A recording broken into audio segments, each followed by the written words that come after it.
दिल्ली में कांग्रेस नेताओं की 2 घंटे तक क्लास लगी है। बिल्कुल आपको बता दें कि पूर्ण राज्य का दर्जा अभियान तेज करने के निर्देश जो है वो दे दिए गए हैं। विकार रसूलवानी ताराचंद को आला कमान की फटकार लगी है और गुटबाजी पर कांग्रेस सख्त होती हुई नजर आई है, क्योंकि नेताओं को अनुशासन का संदेश जो है वो दिया गया है कि इस बीच जम्मू कश्मीर प्रदेश कांग्रेस के नेताओं की दिल्ली में 2 घंटे तक क्लास ली गई।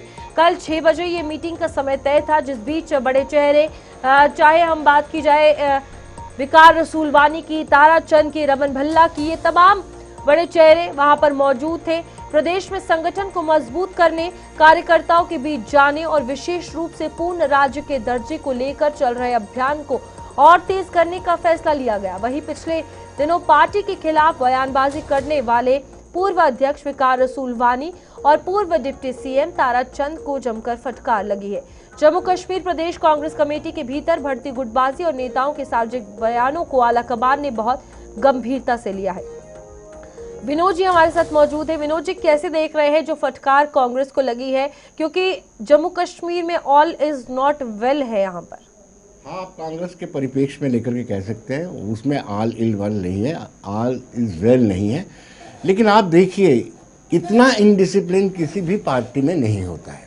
आपके अध्यक्ष तारिक हमीद करा है, आप उसको लेकर के उनको लेकर के कोई स्टेटमेंट देते हैं तो उसमें जो शब्दों का चयन होता है उसमें विवेक का दिमाग का इस्तेमाल करें। उनको अलगाववादी तक कह दिया, इतना कुछ कह दिया वकार रसूल ने। स्वाभाविक सी बात है, रिएक्शन तो होगा ही है।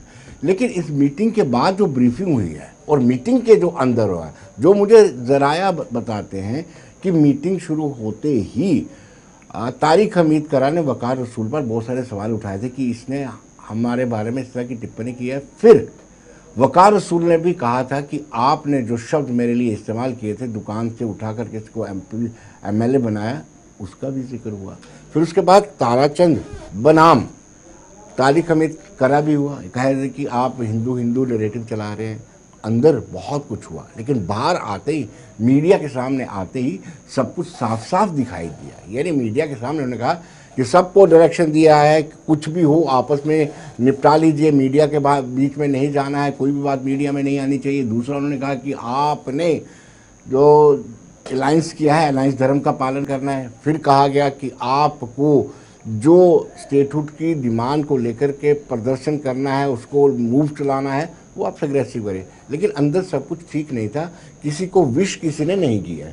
लेकिन विनोद जी, सवाल यही है कि अगर एक तरफ नेशनल कॉन्फ्रेंस से बने मुख्यमंत्री उमर अब्दुल्ला दिल्ली जाते हैं और वहां इंडी ब्लॉक की ही मीटिंग हो रही है और वहां पर स्टेटहुड की बात नहीं हो रही है, तो जो दूसरी मीटिंग में स्टेटमेंट दी गई है कि कांग्रेस पूर्ण रूप से काम करेगी स्टेटहुड के लिए, वो कितनी स्पष्ट नजर आ रही है कि साफ तौर पर क्या ये एक नैरेटिव बनाया जा रहा है कि अब कांग्रेस काम करेगी स्टेटहुड के लिए, या फिर ऊपर से सिर्फ दिखावे का मीडिया के सामने? देखिए, कोशिश तो कांग्रेस की तरफ से की जा रही थी। इस मीटिंग से पहले भी जैसे ही ये सरकार बनी थी, उसके तुरंत बाद से ही स्टेटहुड के दर्जे की डिमांड को लेकर के लगातार प्रोटेस्ट हो रहे थे। लेकिन अब देखिए, दाचीगाम को लेकर के एक स्टेप आगे नेशनल कॉन्फ्रेंस निकल गई। दाचीगाम ने रेजोल्यूशन पास किया कि हम मानसून सत्र के पहले दिन जंतर मंतर पर प्रोटेस्ट करें। उनको लगता है कि जनता के बीच में नेशनल कॉन्फ्रेंस आगे है, इसलिए हाईकमान ने कहा कि आप भी पुरजोर कोशिश करें, आगे आए और जनता का बीच में जा करके स्टेटहुड की डिमांड करें। ठीक है विनोद जी, बहुत बहुत शुक्रिया आपका ज्वाइन करने के लिए। और इस बीच ये मीटिंग्स काफी ज्यादा अहम रही हैं जम्मू कश्मीर के हवाले से।